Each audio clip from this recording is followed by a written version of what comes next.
So you guys, I've discovered a podcast. I don't know, is it okay to talk about another podcast on our podcast? I say no.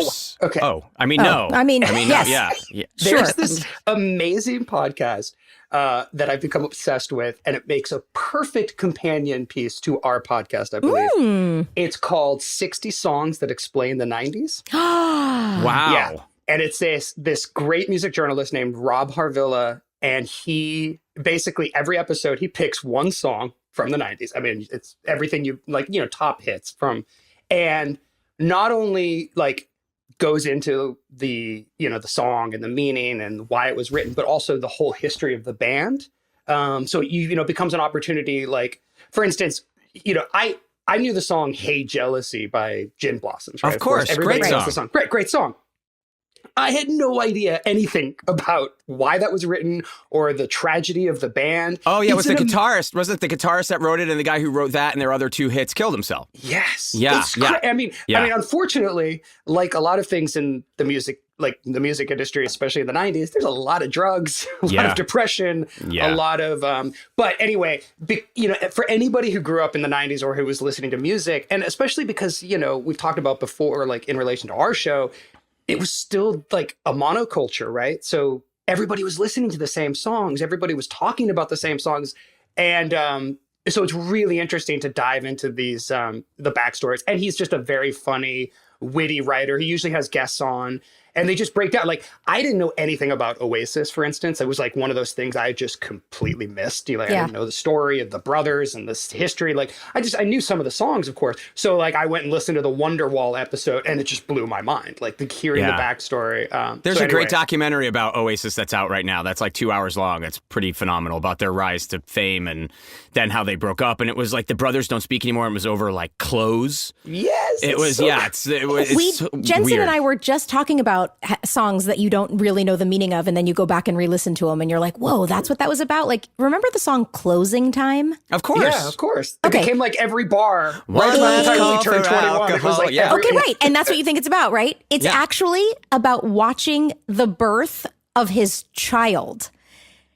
What? Wow. And okay. The baby is out. You can't stay here. You have to go home. And there's actually you re-listen to it. There is a lyric that that's says awesome. But it's he had to amazing. have calculated also, because like I love that like every couple of years there's just a song about like drinking or bars. Yeah. Right. And it's like so smart. Like it's like writing Christmas songs because it's like it's always gonna have a place. Like, exactly. There was like 5 years where you couldn't go to a bar until like at 2 a.m. they would just play Closing, and you'd be like, all right. The birth of your child. Wow. Or Shots. Do you remember the song Shots? Oh my God. Shots. Oh, I'm going to go on record and say that is in my top 10 favorite songs of all time. No, really? Yes. Yes. It's a terrible song. It is amazing. How dare you? How dare you say it is a terrible song? It is incredible. It is incredible. I absolutely love it. But it was a song that I ran to. And so if you just think about it as being like, it's the right beats per minute to like get you going while you're running. Right. That's one of the reasons I loved Tiger. it. Exactly. Right. Okay. Except for those of us who are younger than Eye of the Tiger. Eye of the Tiger. Sorry. Yeah, exactly. That's my 70s running song, Eye of the Tiger. Thank you, Danielle. If you want to do an episode that is like you're talking about, Danielle, where you discover what it's really about and so disturbing, is Crash Into Me by Dave Matthews. Which is like a beautiful song. It's a great song. song. One of those songs you it. can't help but just like, and like, I was just the right age, 16 or whatever.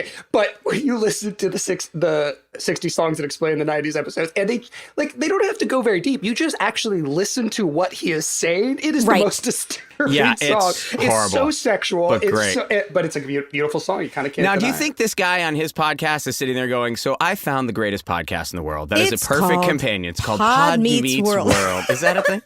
Also, "Hit Me Baby One More Time" apparently was a double entendre that also had sexual undertones. I was not aware. You guys, look at my shirt.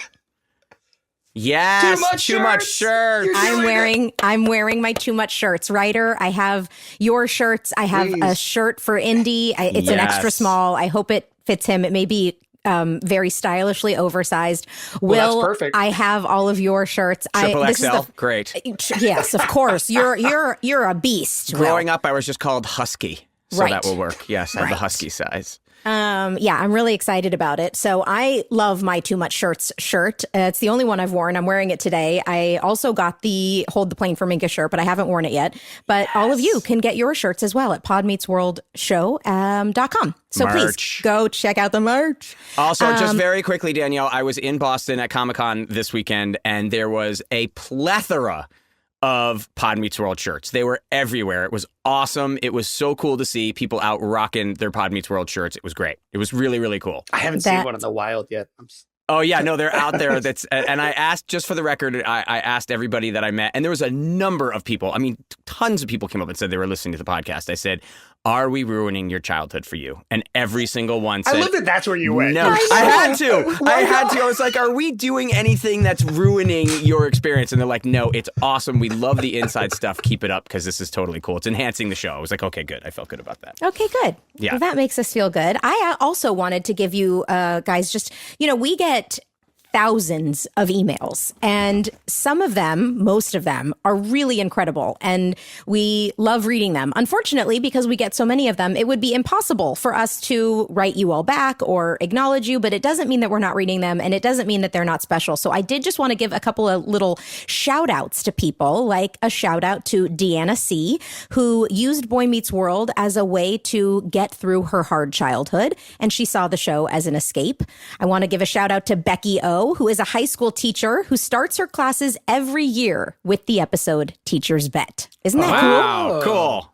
Yeah, she says it gets some cringes, but starts some really good conversations too. And she said this year the podcast recap actually really lines up with her back to school time. So it was perfect. So now they get to listen to both. And then I thought this story was so amazing. Shout out to Katie H., who herself actually works on Righteous Gemstones.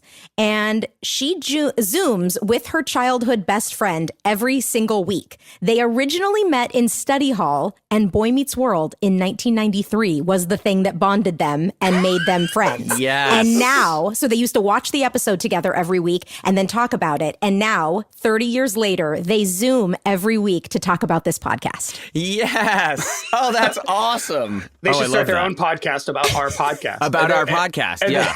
And their friendship. So and how we are just keeping them friends. What if they have nothing else in common? What if it's just us? That's it. That's all they've got. Oh man, that's so funny. That's Isn't great. that funny? That's cool. Welcome to Pod Meets World. I'm Danielle Fishel. I'm Ryder Strong. And I'm Will Friedle. I am so excited. We are all so excited about today's guest.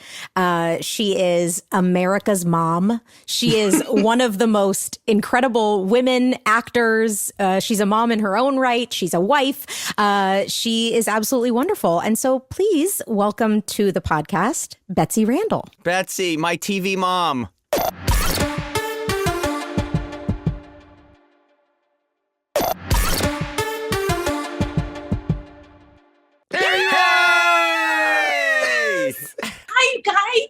Betsy, Betsy, you are. How are you even more gorgeous than the last time I saw you?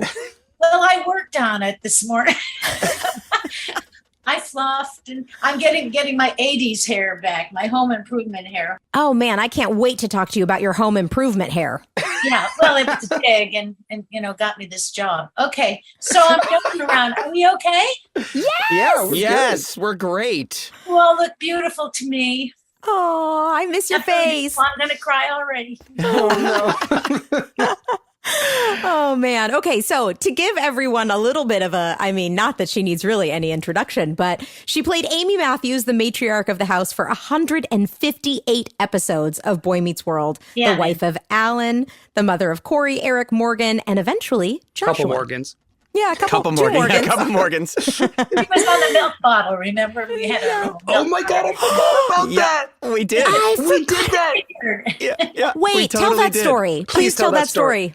Okay, I'll interrupt you. Well, the funny thing is that I'm friends with what's her name now, the original. What's her Lily. name? Lily. Lily. You're very close. She's not that close, but I've seen her in place. She's a magnificent actress. Yeah. Yes, she is. So the crafts, not the craft services, but the tech guys that, the props. The props guys. Yeah. just provided us with a milk carton with a picture of Lily on there and saying, if you've seen this child, please wait. And did we actually shoot with that milk carton on the table? But they did. It's just they didn't zero in on it. I think they were a little scared to do that. They probably took a shot of it and went, nah. Oh my God, I'm so curious if anybody can see it. Oh my gosh, episodes, I'm dying that would to be know. Second or third season. Second or third season, right? Well, she was, because then Lindsay comes in after what, like half a season? Was it a full season? Half a season? No, she doesn't come in until like fourth season, dude. Really? It's that we went that long without we went a couple years. Yeah. Yeah. Wow. Yeah. Lily was gone a long time. Wow. I thought it was just one season. I thought so too. Oh, maybe I'm wrong. That she was there for one season? No, I think she was there for 2 seasons. And then I think Lily she was gone after the first season. Really? Right. Yeah. And then, and then I thought we took a season off. And then at least one. I think it was fourth. But I don't know. Okay. I'm sure there are somebody will pop up. Probably Easton. Easton actually probably knows all the details. Well, I have a grandchild who's 3 turning to 4, and I can just picture her at that age at 4 to 5 going, I don't feel like doing this. Yeah. I don't want to do this. No, I'm not going to do this, and you go, like that. Yeah. Yeah. So try explaining contracts and work to, a 4 or a 5-year-old. Like, yeah. God bless Chris Kyer. God bless Chris Kyer. That first couple seasons, season. Chris Kyer, who is an upcoming guest of Pod Meets World. We're very excited. Yes, we're going to have Chris Kyer on. We're so excited to talk to him. We can't wait. So, Betsy, yes. You were on Home Improvement before you ended up on Boy Meets World. Can you tell us about how you were cast as Amy Matthews and whether or not Home Improvement and your role there had a hand in it? It had everything to do with it. Remember, I did have big hair. It was this really great big hair. And the first episode I did, I had auditioned to play Tim's wife. Okay, on Home Improvement. They're down to 3 of us. Frances Fisher got cast first. The Frances Fisher, the actress who was married to, what's his name, the big director actor. And then she was fired because she didn't know how to be funny as a backup. She didn't know how to be the straight man. Right. So, and that wasn't working with Tim because he was a stand-up comedian and so on. So that didn't work. But there were 3 of us up for it. They called me back. It was the last 3. So then when it came time when they finally cast Pat Richardson, who was more of this dry delivery, and I was much more Mary Tyler Moore-ish, kind of thing, comparatively. And so she, so anyway, they just said, they brought Deb Barilski, who's not one of my best friends, who got me this job, said, what about Betsy for this best friend, Pat, who's a feminist friend who will make fun of Tim for his tools? And I seem to nail that. No pun intended. No pun intended. Oh, that's right. I didn't even try. It wasn't literally, no pun intended. I'm not that clever. But anyway, sure. So I got that part, and it was just such a fantastic episode. One of the funniest ones where Tim, nails glues a piece of wood to his head. And it's just one of the funniest episodes. It won all these awards as the ABC funniest episode of the year or something. So I happened to be featured in that. So that didn't hurt. And then, I stayed on and they liked me a lot. John Pasquin was directing at the time. So Disney's watching me there already. And so then they called me in after 2 years at Home Improvement and said, what do you think? You want to go for this part? They want to see you. And I went, really? I don't know if I want to leave Home Improvement. I really like it here. I didn't know. And I kind of knew in my bones this was going to be tricky for me because I wasn't going to be featured, that the mom wasn't going to be featured, and it wasn't like Tim and Pat, it wasn't going to be just the kids and mom, or the husband and mom. So it became the mom thing. But anyway, I competed with about 1,000 people, I was told, to get, at least to get this. And I went in 3 times. Wow. They weren't sure. It was like, well, this really builds my confidence. But it's just one of these things where they just wanted me from the beginning. They somehow fell in love with me from Home Improvement, and they just went, no, there's nobody better than her, so we'll go with that. And that was true, although I really, struggled to get my lines memorized and stuff like that. But Betsy, do you remember what the audition scene was? Was it a scene with you and Corey, or was it a scene with you and? Oh, it was you and Corey. It was a scene with me and Corey, and I was sitting on the bed trying to comfort him about something. What was I doing? Giving him advice about something. Okay. Sitting on the bed and wearing baggy clothes. I wore all my own clothes. They dressed me like a camper or something. I don't know, for the first year. And finally they went, what's with her wardrobe? And, things like that. But they finally snazzed me up a bit. But did you read with Ben when you screen tested? Did you read with him? No. Wow. No. Did you ever read with the original Alan, Matt McCoy? No. Matt was cast after me. Oh, okay. Really, the only people that were cast for sure was me and Corey and Ryder. We were for sure, and then you came in. But we changed Matt. We said goodbye to Matt. That was that from Matt. But there wasn't a lot of, I didn't know enough. When Rusty came in, it was like a whole different experience. Like, I know this guy. I've seen him before. Wow, he's cute. He's really cute. He's kind of tough, guy's guy kind of thing, I don't know. We talked about the fact that like Amy and Alan were really set up to be different parents. Like you guys were not the stereotypical dweeby, dorky, butt of the joke parents. You guys were cool and you wore cool clothes and you had hip taste in music, and like your relationship with each other was very cool and relaxed. And the way you guys parented was also a different style of parenting than we saw on TV at the time. And I wonder, like, that is very much how we see you and Rusty. So we wonder how much of that was really based on them incorporating and writing the characters after who you were as people rather than, trying to fit somebody else into the mold. You're absolutely right. That's exactly what happened. I just was being myself. I can be funny. I can be not funny. I can be sad. I can take it personally. I can do all that. But I was always myself. I didn't ever feel like I was playing someone else. And that's what they said. Just be your wonderful self. And I went, oh, God, what's that? I didn't know, how do I play that? I don't know what that is. Play my wonderful self. It's easier to be evil. I did a movie where I got to be evil. It was a piece of cake. The thing is that I just think that that's very much what happened. And Rusty and I had a wonderful chemistry right away. You did. Yeah, I remember that. We were both studied with the Sandy Meisner. We both had from the same background. I was still taking classes and stuff while I was still getting started. And so he was just sort of reassuring to me when we saw what worked. We went, well, this is why we work, because we worked off each other.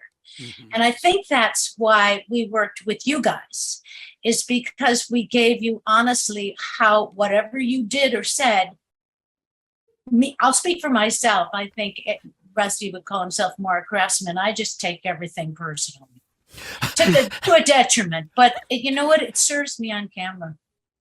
Right. I think. So one of my favorite things, if we're starting from early on, one of my favorite things was you. I love all these stories that pop into your head when you're talking to somebody. And we were doing the little and we've talked about this on the show before. We were doing our opening title sequence, and it was kind of getting little pops of everybody. Okay, Will, you go lie in the bed now. Hey, look up and smile, like you're doing this kind of stuff. And everyone was watching as you were doing yours, and you're sitting there with Ben and. You put the Band-Aid on his head, and then you walk away and you do a big smile, and then they yell cut, and you walk over to me. You're like, that's my please watch our show smile. And I'll never forget that. It always stuck with me. And then the first time we saw it together, we were all somewhere where we saw the opening title, and you went, yep, there it is, my please watch our show smile. Yeah, it is. It's shameless, but we all knew that. Come on. It worked. It did work. It was perfect. Oh, so funny. Was that also your first, the guys have talked a lot about that first photo shoot being their real first introduction to everybody. Do you remember the first time you met Will and Ryder and what your impressions were of all of us as kids? And then the first time you met me, which was significantly later. Yeah. Well, first of all, you were all so young. I was just watching the episode of the Santa thing going, my God, we were all so young. My gosh, how the time flies. Well, I met Ben and Ryder. Were you at the table read? Yeah. Yeah. I and was Will, there. were you? Okay. No, I got cast later. There was another Eric. That's right. That's Harry right. something. Harry Branchy. I didn't bond with him. Oh, good. I can't remember who that was. But yeah. I do remember that I met Ben and Ryder and then his family. So, but anyway, that's when I met you guys for the first time, or this world for the first time. And, it was sort of amazing. In fact, that kind of overshadowed everything else. I don't even remember reading the script. Didn't we read the script? I'm sure we did, because we all auditioned for the same material. So I sort of had it down, Now, you obviously would have worked with the kids on Home Improvement, although I'm sure your role wasn't necessarily heavily involved with the kids. So was Boy Meets World your first time working with a bunch of kids? And were you nervous? What did you have any concerns going into it? No, none. I'm a mom. I have kids. There's nothing scary to me about that. Just, but I had great respect for them. It's just that I wasn't involved in a lot of dialogue with the kids. Yeah. There was one where I was babysitting and I told Tim who won the game, and it practically killed me. So kind of things like that, but never really, hands-on with the kids. So right. I wasn't nervous, no. Coming into Boy Meets World with all of us. Yeah, I wasn't worried. I just, I was really taking it one step at a time, just kind of glad I got the job. I wasn't sure I was going to get it for the longest time. So, So wait, so how long, when, the first time you heard of Boy Meets World to the actual table read, how long was the process before you were reading the script? I feel like it was months or something. I mean, it really took a while because they were auditioning everyone. And right. They were also auditioning everyone, some actors from Chicago. I knew some big names actually to play Rusty's part. So, they were really trying to put the right package together. I was told that when we shot the pilot and they do that, I don't know what it's called, where they do an estimation of who loves the show the most. Like a focus group? Oh, like a test screening kind of thing? Yeah, test screening. Okay. And I scored rather high. Lily and I kind of scored it better than anybody. That's amazing. Nice. Oh, okay, I guess I'm going to keep this job. That's great. Then it just, became, I was just slipped to the background, of course, after that, not like the same thing. Well, that leads me to my next question, because we have talked about it a lot, that we're watching episode 110. So we're 10 episodes into the first season, and there have been many very heavy Alan and Corey episodes.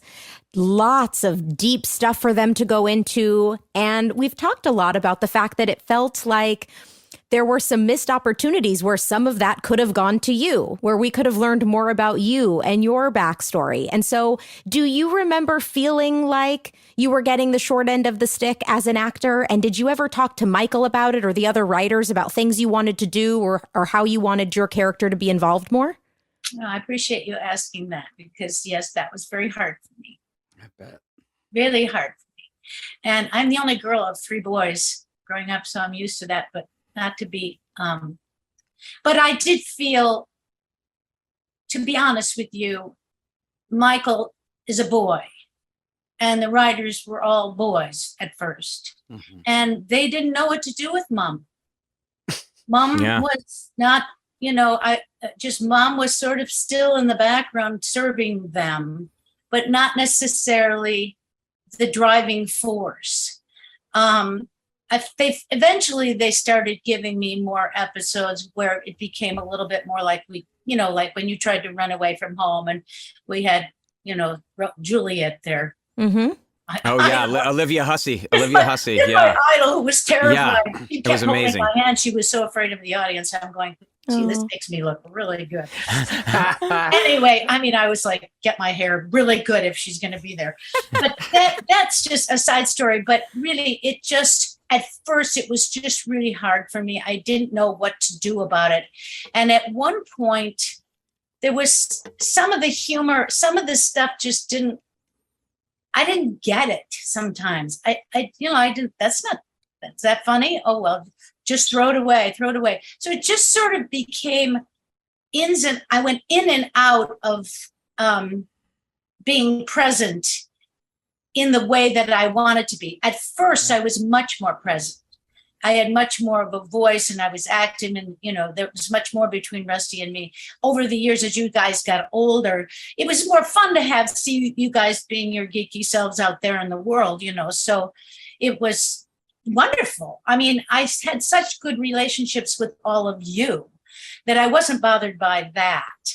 I just didn't think that the guys knew what to do with me. And it was intimidating. So there were times when I, felt intimidated or quiet. And I did talk to Michael at one point when I think it was, I didn't really like it that we ran into you at the hotel. And I thought it was weird.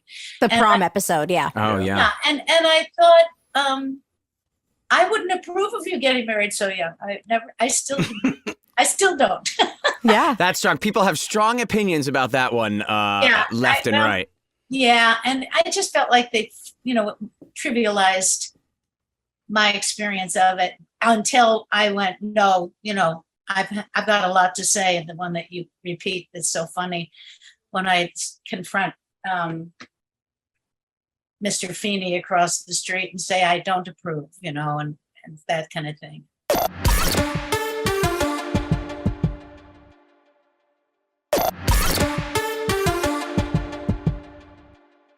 Well, yeah, I mean, I remember one of the things we've addressed on this show a number of times is the fact that, especially at the beginning, they didn't know kind of the tone of the show for everybody, so they were trying different pairs. Sure they were. And at the beginning, we see this in this episode that we're going to talk about later, our the 110 that we've been talking about. This is where then it was kind of like Eric and Amy got a little bit of screen time together, which this was the first time I think that ever had actually happened. You were at the door with her in the bathroom. That was a great scene. And it was a great scene, but that also led to, as the show, kind of progressed, you and I had some fun storylines together. Like, when Amy's coming to school with Eric and so they kind of saw something there a little bit. I think from this episode, they saw a little kind of like, oh, this is an interesting pair if you did Eric and Amy. And we had some fun stuff as the show progressed, I thought. We did. I think so, because you were older too. And because Ryder and Corey had each other. Yeah. In a way. And then Alan was always giving advice and telling everyone what to do. So I watched that scene yesterday, and we're standing at the door with Lily in the bathroom. And I went, oh my God, we look alike. We do. We look alike. We both have the same humor. We were rolling our eyes and doing these things just like, what are we? We're mirroring each other. That's fun. And I thought, isn't that interesting? And I forgot that was, you were very easy. All of you were easy. Can I just establish that? Because, I had such a love affair with all of you. But you and I, Eric, immediately took off. And remember, your parents said, watch out for him. I said, I told your parents I'd watch out for you. I'm sure.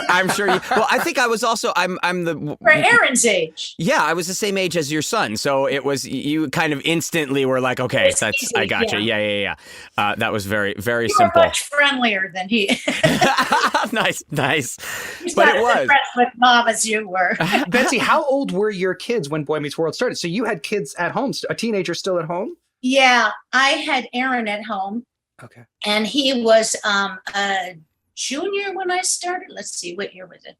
93 we started. Yeah, no, if he was my age, he would have been a junior going 16. into his senior year of high school. Yeah. Wow. And he was not, he underplayed the fact that all his friends went, dude, your mom's hot.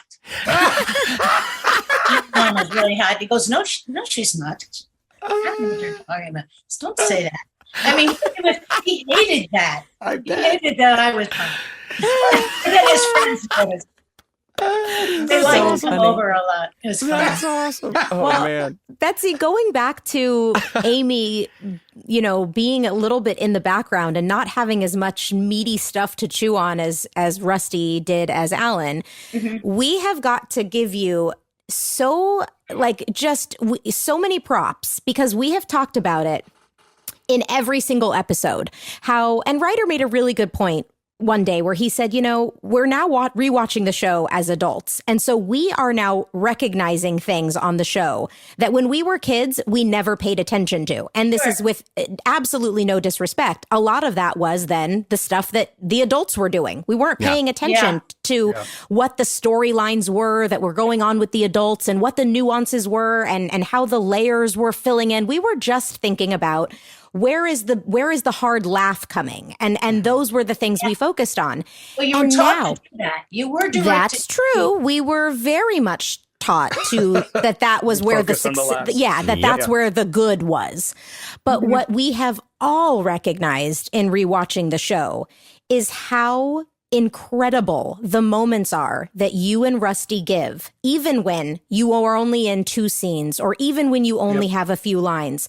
The way you're small actors, Exactly. Yeah, exactly. Yeah. No, that's the proof point. of it. Yeah. That's exactly the proof of it. The way, for example, your performance in Grandma Was a Rolling Stone. So good. Where you are making the muffins in the kitchen and Corey comes down and says, "Hey, where's Grandma?" And you give the tiniest little look and you say, "Hey, let's bake some muffins." And with just the smallest look, the audience knows something bigger is going on. She knows what it is. She's trying to protect him. And the fact that you were able to get it across and just the amount of warmth and you are perfect. You were absolutely flawless. And so watching you has truly been one of the joys for me of doing this podcast. Yeah, I agree. Oh, that's really sweet. We also thought they hugely dropped the ball in that episode, that it would have been a perfect time for it to be your mother, Amy's mom. Yeah. And not Alan's mom. It would have just added an entire new layer to the thing, giving your character more to do. And it was just wasn't done. So, I mean, it was what it was, but that was something we brought up, was like, why? That was a perfect opportunity right there. Like, why not use that? Yeah, it was. And it was, you remember, these are boys writing this. Yeah. This is Michael's life. There's a lot of it is Michael's experience with mums and grandmas and so on. And so, I mean, I'm not blaming him. Sure. No. That has something to do with it. I'm going to have to watch an episode. Which one was that called? Grandma Was a Rolling Stone. It's the one with Rue McClanahan. Okay. And yeah. And you are just unbelievable in it. You have a whole scene where you talk about how long you've known her, and you deliver a message with no shame in your voice, no judgment. It's truly beautiful. Go back and rewatch it and appreciate you as much as we appreciate you.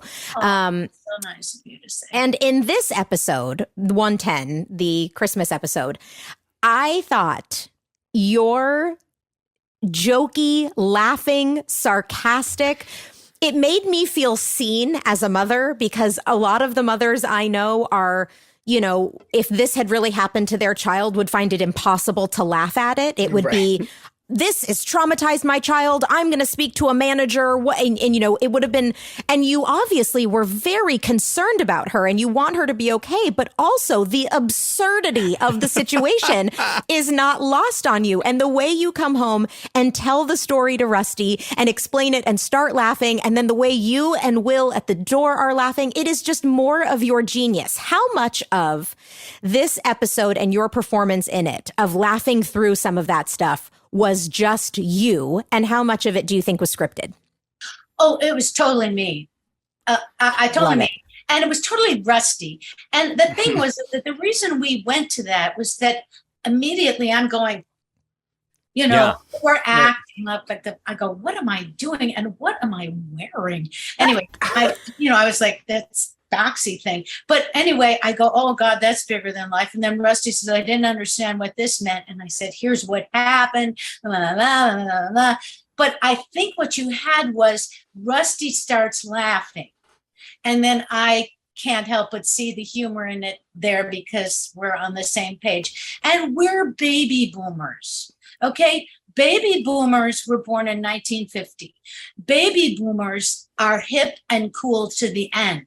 You know, we really we have a lot more going on for us than our parents' generation in terms of relating to the dramas of the children. I mean, I thought it was perfectly natural to laugh, you know, even though I'm concerned. It was totally, it's what I would have done myself. So, it's great. And do you and Rusty both still wear clogs?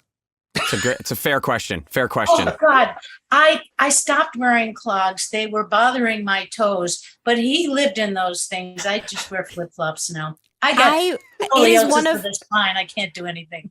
I don't know why it's so salient to me that you guys both always wore clogs. It was the cutest thing because I wondered, did one of you come to set wearing them and then the other person said, I'm also going to get a pair of those? Or did you both just naturally wear those when you met?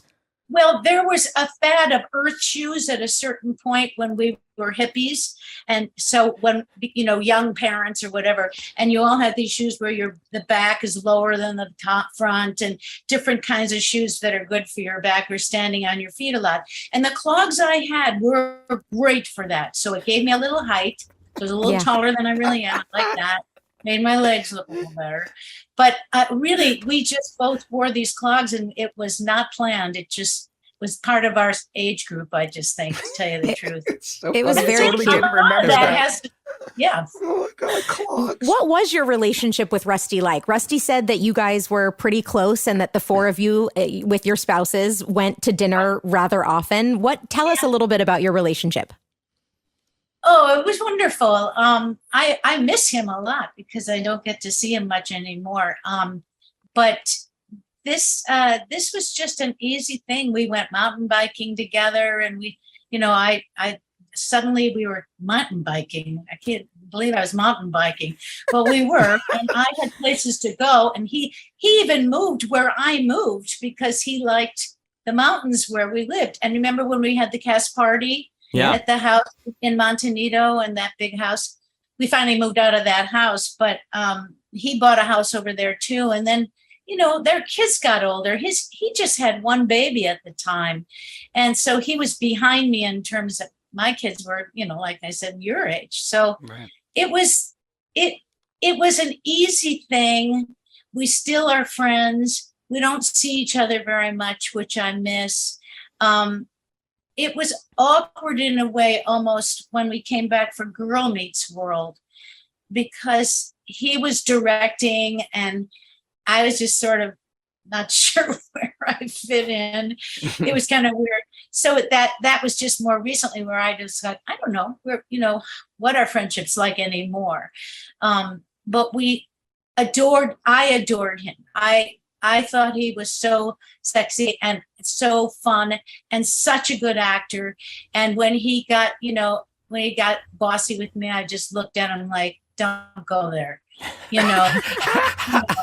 Most of the time we were on the same page because we worked off each other. Yeah. And they wrote us writing. So that all that flirtatious stuff was really there. I mean, that's what you do as an actor. You play off the person you're in love with. And it works.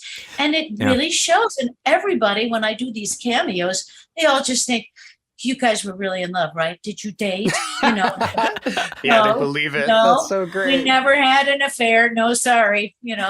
Oh, well, we didn't do that. Well, no, the thing, but again, if we're talking about pairing up, I mean, the parents are the only set pair when the show starts. So it's like if there's not chemistry between that pair, that's not going to be a good. I mean, again, Matt McCoy. I've seen him in a number of things. Is a fine actor. I've seen him he's done a ton of things for years and years and years.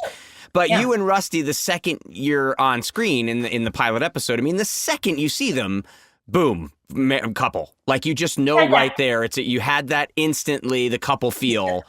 Absolutely. Yeah. Did you have at least, you might not have had an affair, but did you at least have a little bit of a crush on Rusty? I'm just curious. A huge crush on him. Huge. But not like out of control. It wasn't like, do I dare? It was never like that. It was just, we had such fun chemistry. There was one time where we had to really kiss, and Corey's videoing. We've seen the episode. Yes. So the writers, are watching this go down, and he says, "Now, come on, you got to, our director Kim's like, you have to really kiss her, because instead of just this little thing." So I've got a thing of ice cream in my lap, and he starts to kiss me, and the ice cream starts falling out of the bowl or the container, because we're sharing ice cream. And I was like, what? And then we get caught, and they come in and they're laughing their heads off, going, we need to get the ice cream. Oh my God. And they were all the girls were so envying me to kiss Rusty Russ like that.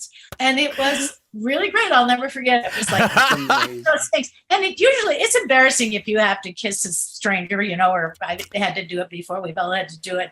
But this was embarrassing. But once we got into it, it was like, well, this is what it would be like. I don't know. It just was fun. It's just a fun story when I spilled the ice cream. That's Betsy, hilarious. I have a kind of a general question, and because so much of rewatching the show for us and talking about our experience has been, just realizing how little experience the three of us had walking onto the set of Boy Meets World. We had nothing really to compare it to. Yeah. So I'm wondering, how did the set compare to other sets, or what was the community of writers and actors? What was the vibe? I mean, how was it different than Home Improvement? Was it better? Was it more relaxed, or different theater companies that you had been a part of? In general, what was Boy Meets World like as a set? Well, I hadn't been in LA that long. I'd been flown out for a pilot, and that's what got us out there, but for something else. But it was very similar. The whole thing is very similar. It's a way they do it. It's commonplace the way things are handled. I didn't notice a big change, except for that here I was paid full. Right. I was not just, I wasn't just a guest star, and I felt a responsibility about it. I got to stay in Tim Allen's room when we first shot it and things like that. But in terms of the process, did we start right at Disney, or was that was it right at Disney, and then we went to MTM after that? Yeah, it was the first 2 years at Disney, the next 2 years at KTLA, the third 2 years at Radford, and then the last year back at Disney. Right.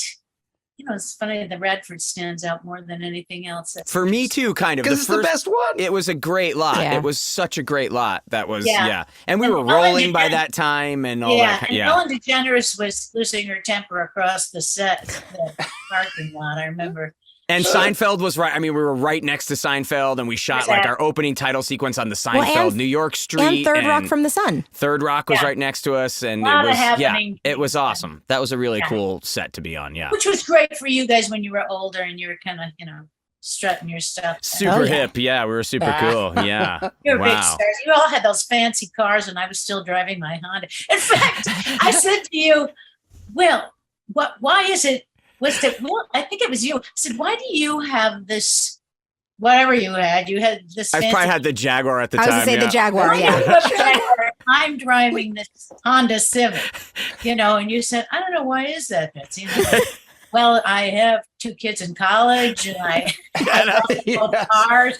Maybe my things trickled off a little more. It must have been. I was like, I'm 19 and selfish. That's why I have this. I could have cared less. It wasn't my claim to fame.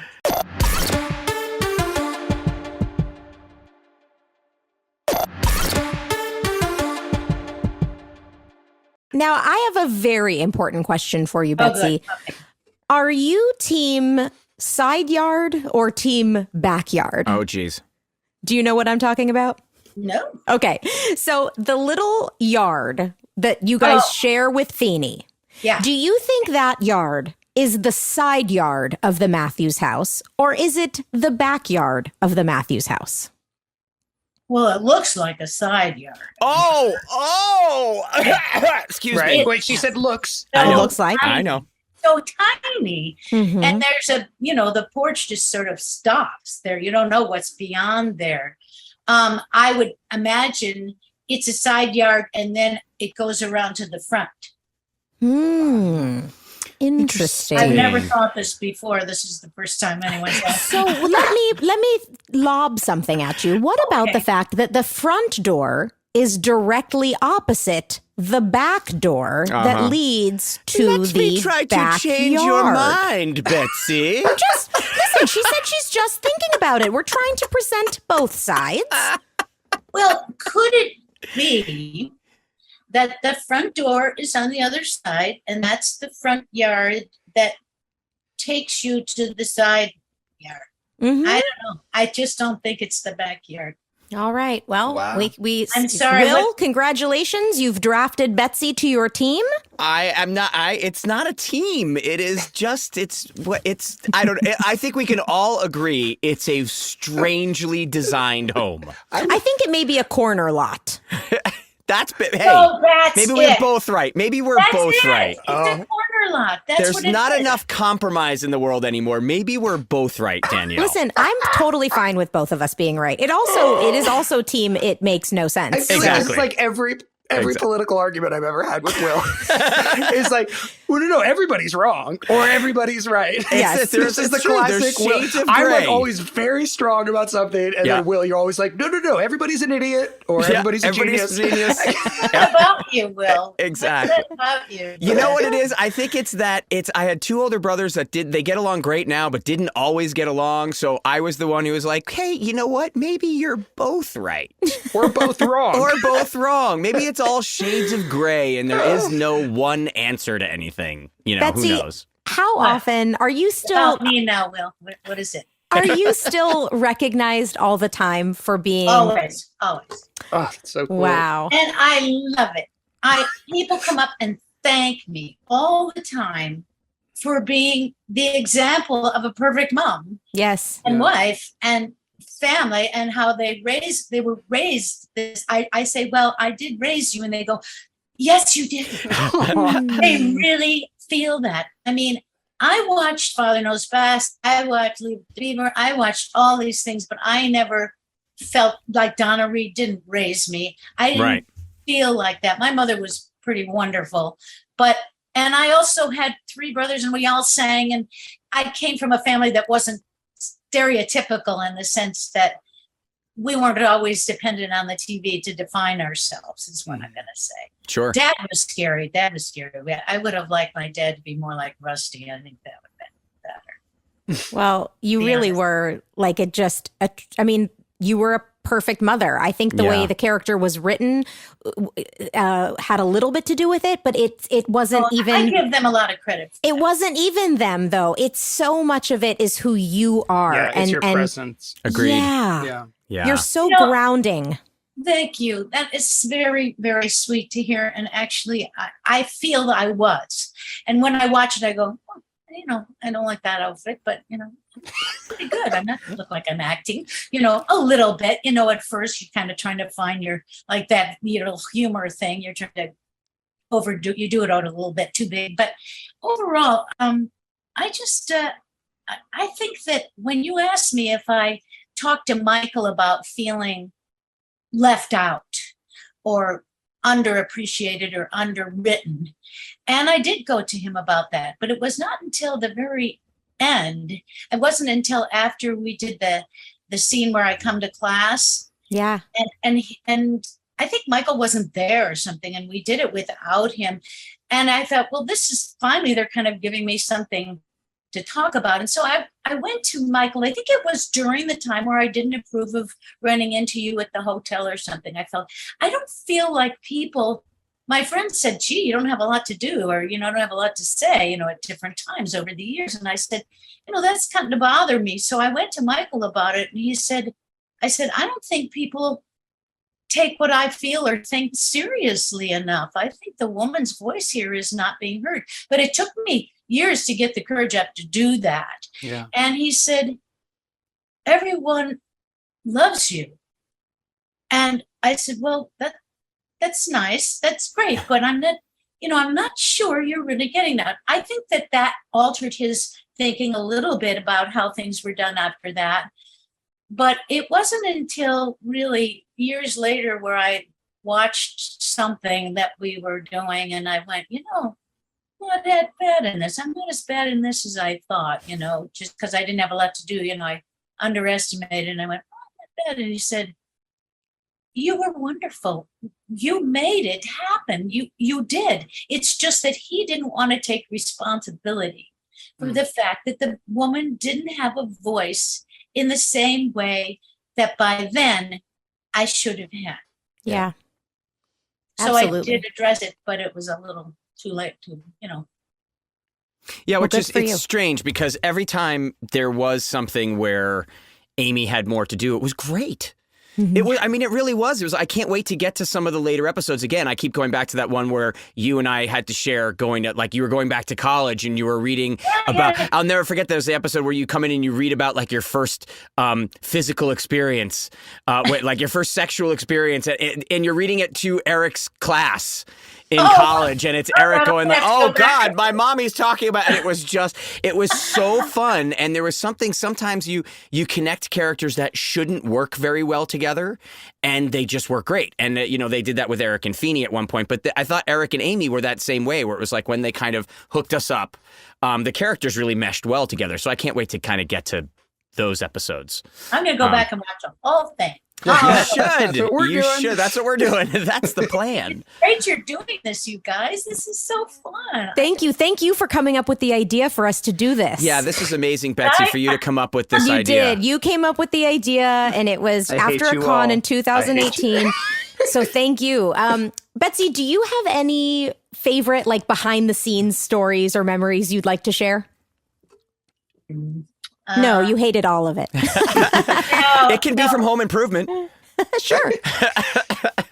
No, I have to think for a minute. Ask me something else and it'll come to me. Because I gave some of the behind the scenes stuff. The ice cream story's great. That's right, yeah. Okay, let me ask you another question. What was your first impression of Bill Daniels, and how did your relationship with Bill evolve over the years? Good question. I was awestruck because I'd seen him do 1776 on Broadway. So, I mean, I was already, plus I loved him in, St. Elsewhere? Yeah. St. Elsewhere, yeah. I loved him in everything. And so I felt an immediate affinity to his theatricality, his musical experience. So we actually hit it off pretty darn well. I was a little intimidated because he had strong opinions about things, but overall, we hit it off pretty well. We liked each other. Yeah, it was nice. One other thing we want to talk about, which we haven't addressed yet, is you were, and are still a phenomenal singer. Incredible musician, yeah. Mm-hmm. So how... It was cool in this episode, too. They brought in the piano. I bet you that was because of you, right? Oh, I'm sure. Is it Jingle Bells? Yeah. So well, were you always talking about? I remember backstage, you and Ben especially always singing musicals, always talking about musicals. Yeah, you were such a were you musical still singing as you were doing Boy? I mean, were you going out and doing? You were doing cabaret stuff too, weren't you? I did my club acts. Yeah. I did 2 club acts. My second one I liked the best, but I did 2, and I went to. It was the Cinegrill was the second one on at the Hollywood Roosevelt Hotel, but because we went, you invited all of us, and I invited you all to the first one, and I don't know if it was the second one or the first one, but anyway, that's who I am. So, what came first, singing or acting? Well, I started singing at birth. I mean, my family, and I say this proudly, I have an incredible set of pipes. We inherited my father's voice, and I can sing opera and I can sing show tunes, and I just, had an instrument that saved me when I went through geeky times. At least I had that, So I think it's part of my identity. And so in a way, when I work as an actress, now that I think of it, especially with this, there's a musicality to me about it. Sure. It wouldn't be surprising if you went, oh, she can sing. Go, duh. So just the way I talk and, stuff like that. But no, singing was my whole life. And my singing growing up, being the only girl and the youngest of 3 boys, they were all singing too. So we had a lot to do together. But when often during the growing up stages, I was just in the back seat singing away to myself all the time. And now our granddaughter was visiting from Sweden this couple of weeks ago. Aaron and his family moved to Sweden. I don't know if I told you that, which, freaked me out. But anyway, they came to visit for 4 weeks, and she's now this 3 going on 4. And she's in love with this new character that from TV. It's not Lion King, but it's this Mahunta or whatever her name is, Moana. Okay. And she sits back there in the car seat, just all by herself. And I went, that's what I did. Mm-hmm. And I kept myself company. Oh. I kept myself company by my voice. Just singing was a way for me to know I was there. So cool. That's Sometimes cool. I wasn't so sure. Still not so sure. But I miss it. What do you think Amy and Alan would be doing now? What do you think now, 30 years after we first met them? What do you think your relationship would be like? And what do you think you'd be up to now? Well, I think it would probably be rather similar to the way we are in real life. I think because we're both very outdoorsy, we'd probably buy a camper and get one, maybe the new, begins with an S. Sprinter van? It's an S word. It's Sprinter? smaller. What? The Sprinter van? No, it's like one word, like Spanx, except not Spanx, control top thing. But it's like that. I'll think of it. And it's just, to haul that around and just go everywhere within the mountains, go fishing, go traveling and touring and so on. And I don't see us, Alan and Amy, of having a ton of money, but we'd saved up a bit of retirement money. We could do that and, have a good time together. I love it. Luckily, Spanx aren't that expensive, so the 2 of you could easily fit and travel the country in so Spanx. Expensive. What is it called? Okay. This is the thing about getting older. I'm 72, and it's like my memory. Are you? You do not look 72. No, you look not at all. Thank you. God. Wow. So I want to, where can all of our listeners are going to want to know where they can see you now, where they can find you. In 2020, you did an amazing movie called Painter. That was a total departure from the Amy Matthews character. Why don't you tell us a little bit about that, and then also where we can find you now? Well, right now I'm here. Not right this minute. Thing, So I audition occasionally for stuff and doing these self-tapings, which, I'm never quite sure I'm doing very well. But I do that. But Painter was the surprise that came to me. And I was shocked that it came out so well. I didn't know what the heck. It was a low budget movie, but I'm so proud of it because they just made a big to do when after it premiered. I was on the radio, all the radios all over the country going, was it really hard for you to break away from Amy Matthews to this? I said, not at all. It was not hard at all. This was easy. This was so simply clear. I mean, as an actor, if you know what you want, you just go for it, and you're not concerned about anything else. It's just, I had a mission, and I get a crush on this boy, and I didn't have a real big crush, not like with Rusty, but sure. He was younger than my son, and I had to kiss him and to sit in the bed and lean over and kiss him, and I don't know, son's all right with this. But other than that, really, I'm very proud of Painter. If you haven't seen it, I think you'll be pleasantly surprised. But it was such that when we did the screening, John was sitting next to me, and we were done, and everybody was going, oh my God, we were all clapping and everything and like that. And John said, I'm a little afraid to drive home with you. That's so cool. That's how you know you did it well. That's how you know you did it well. I scared him. That's and my great. brother said, "Oh, we saw Mom in there. We saw this. We know that side of you." I went, "Yeah, my kids know that side too." Wow. That's pretty mean. But I was also in love, and it was a really nice way to play both things. I didn't judge myself, but you don't judge your character. So Right. as far as I was concerned, I was justified as playing. It's like doing Amanda in Glass Menagerie that I did at the Taper.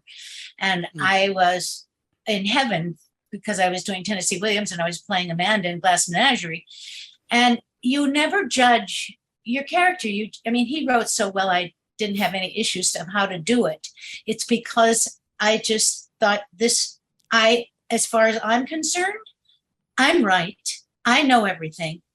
And in a way, I think I use that same thing in Boy Meets World too. I think that on a much less dramatic level, there's a certain thing that just says, I know what's best, and you'll just have to come around. That sounds a lot like Will. Very similar. Very similar. Yes. Very similar. Do. It doesn't mean I don't want to please people. I do. It's a terrible thing. But I want to be liked. But when it comes right down to it, to my husband or people, I just pretty much sure that I'm the right one. Yeah. Well, Betsy, thank you so much for coming on the pod with us today. And I hope that you know how loved and appreciated you are by every fan of Boy Meets World, but especially the three of us here on this podcast. And we hope that you feel like you are given more shine on this podcast, certainly than you were in maybe some of the earlier seasons or any of the seasons of Boy Meets World, because you are just so appreciative. We are so appreciative of you, and you are so appreciated. So thank you for coming on and letting us chat with you. We love you, Betsy. This has been such an honor. I adore you all. I miss you, and I wish we could see each other more often. So keep me in touch. Okay? Yes, we will. And I love you so much. We love you. Thank you. So cry now. Okay, go cry. Love you, Betsy. Bye, Betsy. Bye. Stay leave. Okay. Bye, darlings. Bye. Bye.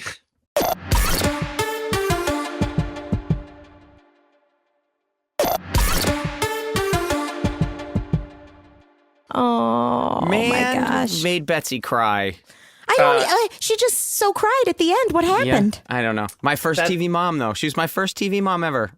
That's the coolest thing in the world. And she was, because my parents were both lawyers, so they stayed in Connecticut, obviously, when I came out and did Boy.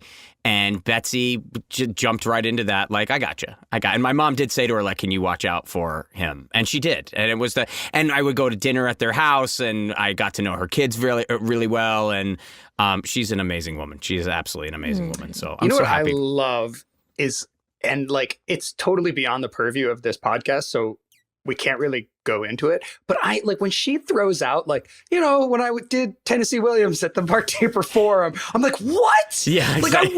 Like, it's same thing with Bill Daniels, obviously, and Rusty. It's like when Rusty's like, I was with Mime Troupe in Scotland. Yeah. I just want to whole nother episode. It's just that these were great actors. These were professional actors in a way that we couldn't be because we were so young. We just sort of showed up and we were kind of figuring out what it means to be an actor in the process of Boy Meets World. Yeah. Whereas these were full-on professional actors who had dedicated their entire lives to this art form that we totally took for granted, right? Yep. We did not recognize. We were just sort of like, this is fun and this is easy.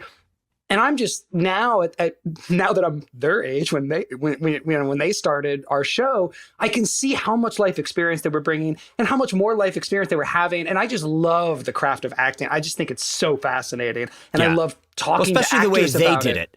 Especially the way they did it. It was. I feel like that's, everyone's always saying, like, why is every huge movie star and everything, every huge television star, they're all British, they're all Australian, and it's because they still study the craft. Yes. Whereas we in America, a great approach to acting. Still, yes, American School of Acting is completely broken. It is complete because there isn't one. It's pick up your phone and become an Instagram star and then get a television show. Yep.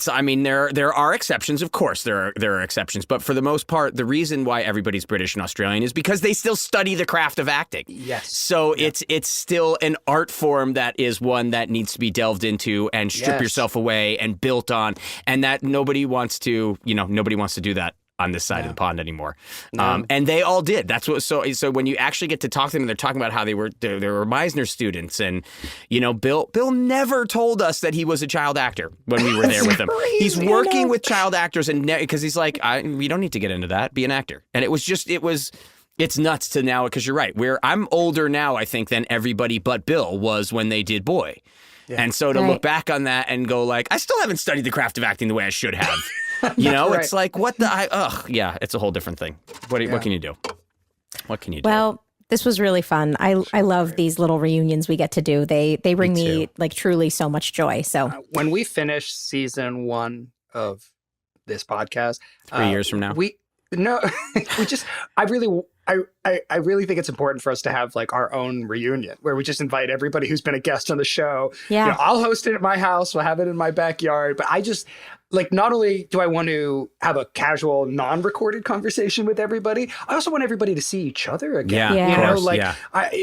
Like Lee Norris. So when was the last time he talked to Betsy? Or it's like it would be so. I mean, obviously Lee's not living in California anymore, but we'd fly him out. Can get. Yes. I seriously, I just want to have a reunion, and I want to get everybody in the same room because it's just it'd be so nice to see everybody. We should. That's a great idea. We should plan that. Yeah. We've got time. Idea. We're on episode 10 now. We've got until episode 21 or 22. We've got a little bit of time, but let's plan it. Let's pick a date and start sending out invitations so that Lee can fly out with his family and we can actually do it. But I think that's really important. Yeah, that's awesome. I love that. We'll take a picture and post it on our Instagram.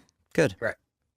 Thank you all for joining us. This has been Pod Meets World. You can follow us at Pod Meets World Show on Instagram, and please continue to send us your emails at podmeetsworldshow@gmail.com. And as I mentioned, don't forget your merch. You can get your own Too Much shirt like I'm wearing now on podmeetsworldshow.com. And next episode, later this week, we are going to be recapping episode number 110. Santa's Little Helper. Yeah, Santa's Little Helper. Thank you very much. It originally aired December 10th, 1993. Looking forward to that, so join us for that episode. See you all later. We love you all. Oh, is it you? Me? Go ahead. No, you. Go. We love you all. Pod dismissed.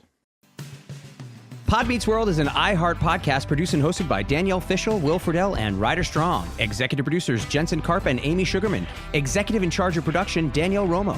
Producer and editor Tara Sudbach. Producer Lorraine Perez. Engineer and Boy Meets World superfan, Easton Allen. Our theme song is by Kyle Morton of Typhoon. Follow us on Instagram at Pod Meets World Show or email us at podmeetsworldshow@gmail.com.